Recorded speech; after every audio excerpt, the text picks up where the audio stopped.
그날 오후 부부가 나란히 외출 준비를 한다.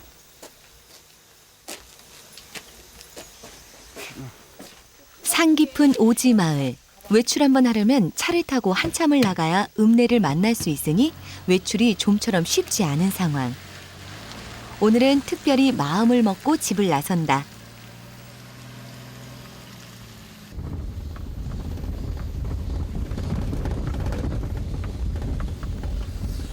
굽이굽이 포장도 되지 않은 산골길. 차가 움직이는 대로 몸을 맡긴 채 한참을 내려가면 부부의 집과 제일 가까운 첫 마을과 만나는데 저 멀리 부부의 차를 보고 이웃 할머니가 마을 어귀에 나와 있다. 들려?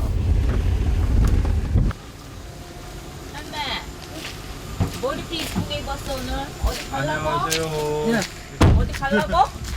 아니? 머리 이제 며칠이면 한 2, 3일은 비 끝이잖아요. 그냥 이제 그것도 이제 말리고 나중에 끝물 딸 거 아니 그 좀 많이 따면은 많이 따면 가져올게요. 우리도 좀 많이 따가지고 맨날 그거 벌어가지고 누워다 주려고. 내가 하지. 에이 이거 싸가지고 가져갈 것도 아니고 몸 시험시험 해. 그 집에서 있는게래 응. 자꾸 마음이 없창고 그래 여러 개인데 아들 때문에? 또 운다 아들내미 얘기하니까. 참 할매 만두 속도 보겠나? 알지? 왜 몰라? 그래 가. 할머니 나 기도 갔다 올게. 도시에 살 때는 알 수 없었던 이웃의 아픔, 그리고 함께 흘려주는 눈물. 부부에게 이제는 둘을 넘어 이웃이 가족이 되어간다. 나는 이 복이 없는 사람이 돼가지고 자식 복이 없는 사람이 돼가지고 또 자식들만 행복하게 살고 있으면 난 더. 지금 그냥 아들 생각만 나면 그냥 저렇게 울어. 막내 아들이라고 한 거야? 위에인가 막내 아들인가 그런데. 막내 아들이 누가 음주면허 해가지고 그냥 치워버리고 어버이날 전날 오셨대 아드님이. 그거는 가슴에 남은 거는 평생 그건 지워지지 않을 거야 아마 가실 때까지. 먹먹하지 뭐 그런 얘기 들으면. 가슴에 매이는 거는 뭐 어쩔 수 없죠. 아내 도연 씨의 기도가 하나 더 늘었다. 차로 한참을 달려 부부가 찾은 곳은 청년산 자락. 아내가 특별한 기도를 드릴 때면 찾는 관창 폭포다. 부부의 앞을 가로막은 물길.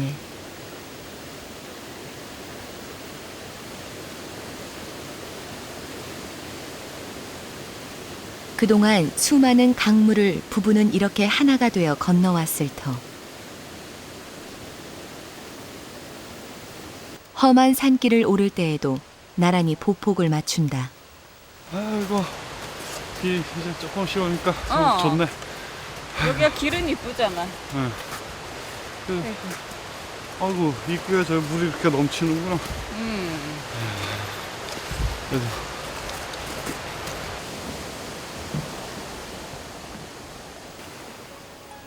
깊은 산속으로 들어와서야 만날 수 있는 관창폭포. 20m 높이에서 시원하게 떨어지는 폭포 줄기가 그동안의 시름을 씻겨주는 것만 같은데 아내가 그 아래 바위에 자리를 편다. 그리고 제일 먼저 불을 밝히는데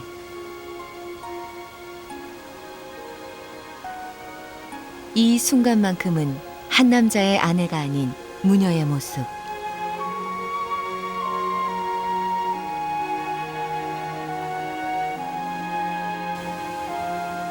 그 어느 때보다 간절해 보이는 아내. 오늘은 또 어떤 기도를 하는 것일까? 꼭 이거를 이뤄주세요 하고 비는 것보다 제 마음 풀고 그냥 바른 길 인도하게끔 도와주시고 그냥 무탈하게끔 도와달라고 빌었어요. 예. 이제는 무녀로서의 길을 위해 기도하는 아내. 그 옆을 남편이 따른다. 하늘이 파랗게 옷을 입은 날. 웬일로 아침 일찍부터 대환 씨가 부지런을 떤다. 양손에 무거운 연장을 들고 위풍당당 뒷산에 오르는데 또 무슨 일을 벌이려는 건지 요즘 들어 부쩍 산에 자주 오르는 대환 씨다. 사방이 푸르른 이곳에 꿀단지라도 숨겨놓은 것일까? 뭔가를 조심스럽게 살피는 대환 씨. 이제 막 종균들이 얼굴을 내밀기 시작한 버섯나무들. 호기심 많은 초보 농사꾼 대환 씨의 또 다른 도전이 시작된 것이다. 이 느타리 버섯 이렇게 종균들 퍼진 거 보니까 그래도 잘 퍼진 것 같네요. 이렇게 위아래만 발라놨는데 그래서 이렇게 침투를 한다고 하더라고요. 이중 표고버섯을 작년에 이 종균을 넣어놓은 거거든요. 근데 올 봄에 한 송이 났더라고요. 보통 올 가을이 보통 이제 날 시기라고 하니까 올 가을 한번 기대를 해보는데 이 산에서 하니까 이것저것 조금씩 다 하게 돼요. 아이고, 그래서는 우리는 좀 놔야 될 텐데. 부쩍 가을이 기다려지는 요즘, 종균이 잘 자랄 수 있도록 나무들의 위치를 수시로 바꿔주고 뒤집어줘야 하는데 대환 씨가 유독 버섯 농사에 공을 들이는 것에는 다 그만한 이유가 있다.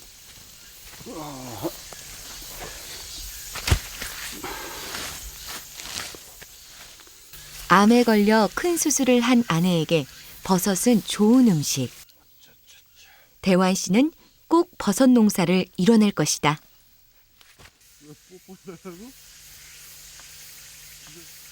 맨날 산이고 밭이고 동네고 아이고 그지 됐다.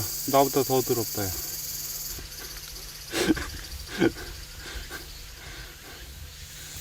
집사람도 그렇고 저도 그렇고 이제 아이는 갖지 말자고 예전부터 이제 얘기를 했어요.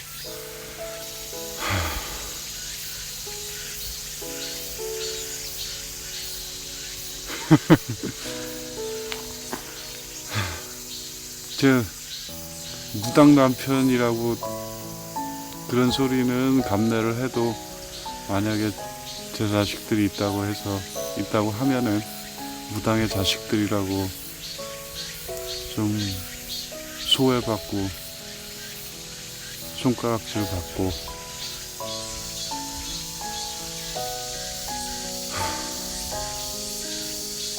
그런 걸 생각하니까 도저히 자신이 없어요.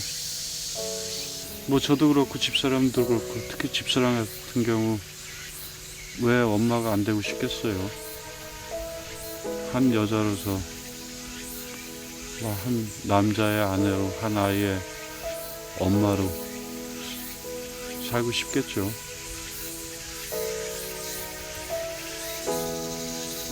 근데 어떻게 해요? 이제는 또 저희들이 갖고 싶다고 해도 이제 가질 수 있는 입장도 이제는 못 되거든요. 몇 년 전에 집사람이 이제 자궁암 수술을 해서 이제 아이 가질 수 있는 입장도 못 되고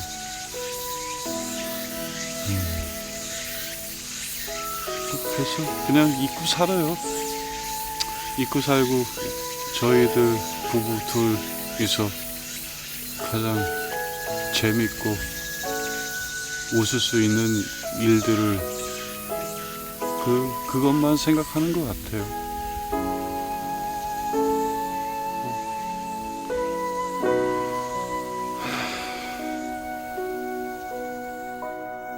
여자로서의 꽃을 피우지 못한 아내, 대환 씨의 가슴이 미어온다.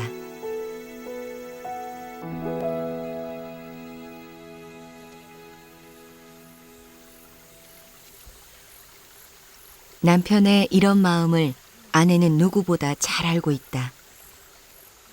그저 아무것도 해줄 수 없는 현실이 야속할 뿐. 남편을 향한 미안함에 하루에도 수천 수만 번 아내는 가슴 속 눈물을 흘린다.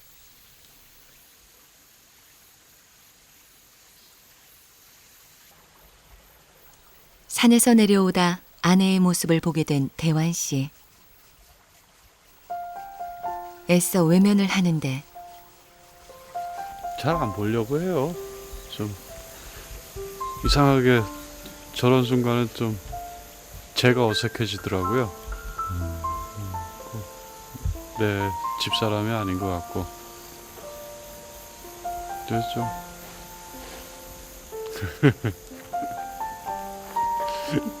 그냥 평상시에 잔소리하고 뭐 할 때나 내 마누라구나 생각하는데 그 기도하거나 특히 무슨 접신이 됐을 때 그럴 때는 뭐 전혀 다른 사람 같죠.